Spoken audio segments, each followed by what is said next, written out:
If you ever need armor in Escape from Tarkov's PVE mode, today's video is going to showcase how you can get some of the top tier plates to stick in all of those rigs. If you go on the flea and you buy something that you actually want, and you actually want to use it within the game with very good plates, level 6, level 5 plates, etc., as well as make a ton of money at the exact same time, which is why this is so good, as well as the fact that you can also take out some of the bosses, or at least one of the bosses in particular, to not only get his armor, but also be able to use the plates, which are his rig too. So with that being said, we're going to jump into an interchange game and I will join you there. So we've spawned in and we are going to make our way to the first spot in this whole run, which is essentially the power station. We need to go to the power station first in order for us to power on all of the keys and doors, etc. For the ease of showcasing off this video, we are playing in the training mode, which does mean we haven't got any AI on basically, so it's much easier to showcase off what everything is going to be, because obviously we spend a lot more time discussing where we're actually going, and it just makes it easier to showcase off what we're doing. So with that underway, I'm going to make my way over to the power station and then I will join you back in a second. So we've made our way over to the power station. What we're going to do, if you haven't already done, is turn on the power. So we come straight through this door. There's also a door over there, and you can come in through the back over in that door, but the place where we're going is to turn on the power, which turns on all of the power in here. If you're after loot, and that is what you're primarily after, this room has quite a few of the computers, so you're going to be able to check computers in the desk. There's sometimes one in here. Now the loot in here is particularly not that great because we're on an offline raid. There is basically no loot about, but on the drawers and stuff like that and tables you'll also find loot. Offline raids, they don't have the same loot as what you would see when you're playing the actual game, if that makes sense, with AI within it. So hence why we're going to see reduced amounts of loot within the actual map itself. Don't know why that is, since we can run locally hosted raids, and I don't see why it would be any different, but it is, and so just a warning as to what we get. But I have done some raids and we've been farming this to get a ton of level plates, especially when I started playing PvE. This was the main route that I was doing in order to get those plates. But we usually come up here and we will jump in through, and we'll make our way over to the right over here, and we can go through the doors directly here. And once we come through here, there is quite a bit of loose loot that you can find lying around, mainly tech items within this area of the map. So you can loot around here, but primarily we are just trying to get as fast as possible into the main area of the map. Now you do have to be careful of KILLA when you do come in and around these parts, because he does spawn, and of course when KILLA's about, you never really know what is going to happen. So when I'm coming here, I will definitely be very careful, checking around down this area here, because he can spawn in and around. We've caught him multiple times when we've come over there.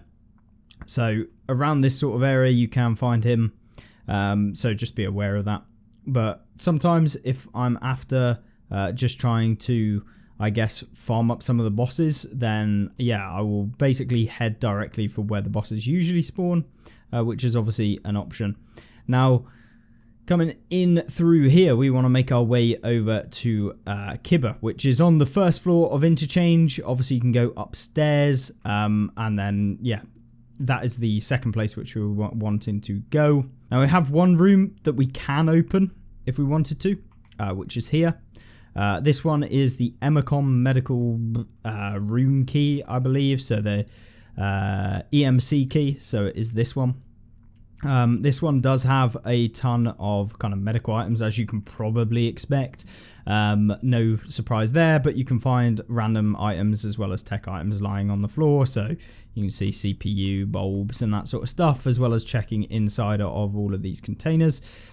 Main key areas that you want to check is these over here, and then on this side there can be a LEDX spawn, like on directly on here, and on the right here you can find a LEDX spawn. As I say, loot severely underwhelming because we are on offline, and then you want to check in all of the kind of beds and that sort of stuff, and then often you can find like LEDXs in there, I believe, or like one of these.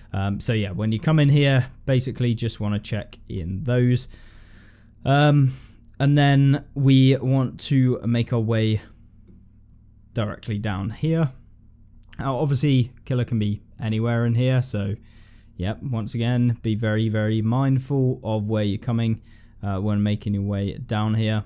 So, Emacom down there, we then have Kiba, our favorite place over here. So, directly in the crossroads that we've got, or crossway, whatever you want to call it. Obviously, be careful from above because PMCs can be above here. Also, Killer does like to spawn in and around here. So, yeah, making sure that you are, of course, checking. Make sure that you do run high tier pen ammo and you should be fine. Of course, you do need both of the Kiba inner and the Kiba outer door key. So, of course, you have to open one and then you have to open an inner door, and then we can come in. Right, so when we come in here, we do have mannequins. These mannequins can have body armor and a helmet on, so you can pick up those. In all of these, you will find yourself some pretty decent items that you can use for your weapon, so weapon components. On here, you'll also find random weapon components, as well as actually on the board, you'll find weapons as well. So a really nice way to farm up certain things. As I say again, this is because we are in the offline mode that we aren't getting as much, but you can see you can pick up various different things. So you've got there like handguards and weapons and stuff, and then as we come into this room, we have basically these big boxes, and on top of the big boxes we can find ourselves plates, and these are what we're all after. So this, of course, not particularly too useful for me. Level 4 plate, we are not going to be taking that one. We've got this one, level 3, definitely not going to be taking that one. But in all of these sorts of things, and on top of here, usually you'll find like 3 different plates on each one of these. So like you might find 3 over here, 3 over here. You got weapon boxes, you might find weapons in here. And then, of course, over here, you also find weapon components. There you go. There's a G28 in there that you can use and sell if you wanted to. And then if we come over here, you also have this box. More plates can spawn on there. You've also got weapon components in there. Inside of all of these, you'll find actual pieces of armor that you can use. So level 5, level 6, there you go. Level 6 plate. And then on the mannequins, again, always check those. Sometimes you'll miss them. And then just on top of all of the boxes. So really, really amazing place to actually go and open, farm up a ton, and I mean a ton, of high tier plates and stuff like that in here. And it really is just absolutely stacked out on the online mode. So yeah, really, really good place to farm the level 6 plate. So we are now going to make our way over to the next bit, which is where we can pick up some LEDXs. This is a spot that often people will look for.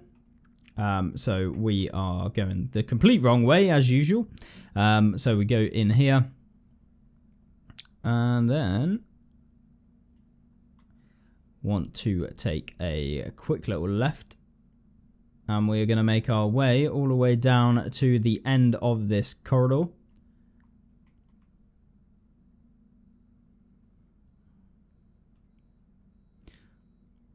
We've got tech light over here, so this is where you can find GPUs. GPUs can be on all of here, so you'll find various different items. You can find yourself some working LCDs and stuff like that. But GPUs on the shelves and over here. So checking for GPU spawns, that sort of thing. Over here you can see wires and tech items in tech light, of course. So making our way directly across, this is where we may or may not find the LEDXs. Now there, I believe, are 3 spawns for LEDXs in here.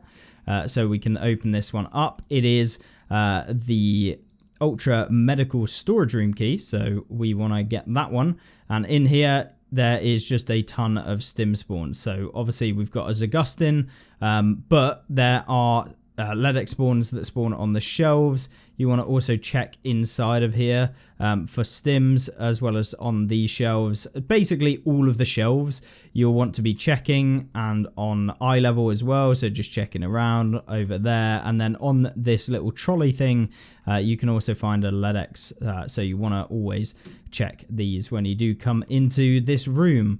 And so that is the kind of main components of the route that I do. And then when I go to leave, depending on the extracts that we do have, we may make our way back over to the power station for the car extract, or we can make our way to 11SR, which is also a decent potential spot that you can do, but it really depends on what your goals are. Maybe you've got other tasks to do, but 11SR, for those of you that want to know, we do have to come all the way over to this way, and then it is taking a right. Of course, you have to have the key card for 11SR. It's not actually that expensive, to be honest. So mainly if you're running a lot of interchange, it's a decent way of kind of getting out, in my opinion. So that's something that you can take account of, but it's really up to you.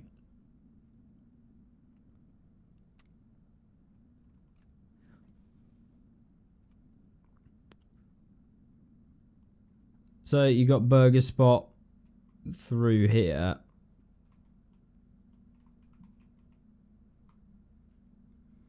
And then you open up the toilet, and then you can use the 11SR key, which I don't have on me, but we could do if we really wanted to. So yeah, the toilet moves up, really weird, I know, but then you can extract in there if you wanted to. Otherwise, make your way to whatever extract you fancy on interchange, and that is pretty much it. Kiba. A very, very, very good farming place, and I have ran probably 50 runs or so doing the same sort of thing right when PvE first came out to make a ton of plates ready for use, and I never really run out. And even if I get somewhat close to running out, especially if you're running the new Labyrinth event, which is down in the bunker, for those of you who are playing at the time or in the future, maybe you already know about it, but yes, I've been using and running through quite a few level 6 plates, so a really good way of making them back. But if we leave, I want to just let you know how much both of the keys are, and my overall kind of opinion on whether or not it's actually worth doing to find yourself those level 6 plates. This is the most optimal way of just farming them. They're pretty much guaranteed every time that you go in, so every raid that you do, at least a level 6 plate I have found, if not multiple, which of course basically means you can run a raid, lose it in the labyrinth if you were running that, or maybe you're running labs. It makes it super economic, but in terms of pricing, obviously Kiba inner and the outer, you have to buy both. The inner is only 100k, and the outer is costing a whopping 3.5 million rubles, so 3.6 million rubles, if not 4 million roughly, if you know we're taking the average price here. This one's an outlier, but about 4 million. So you do get 40 uses, so it's approximately 100k per use, which when you consider that you're getting multiple level 6 plates out of the door, it is absolutely worth it. And so in terms of whether or not you should actually purchase the key, it is 100%. But is it the first key that you want to purchase with 4 million rubles if you haven't got any other keys? Probably not. But is it a key that you want to get relatively soon in your PvE journey? Or if you haven't already and you've not really ran Kiba at all, then this is a fantastic opportunity for you to grind out some level 6 plates that you can use in all of your different armors, which is pretty much what I've been doing. So you can see level 6 plate, pretty much farmed all from Kiba, and 5, and of course 4s if you wanted those as well. But with that being said, let me know your thoughts on this one. And of course, there are plenty of other places in Interchange that you can go. But this was primarily these 3 locations that I will check every single time, and then anywhere else I find interest I may or may not go to. But thank you very much for watching. Make sure to like it if you do, and of course subscribe down below, greatly appreciated, and it is one of the best things that you can do for me. But of course you can check out this video on screen, which covers a wider range of PvE guides that we've got kind of mismatched together into a playlist, and I will see you in the next one. Goodbye.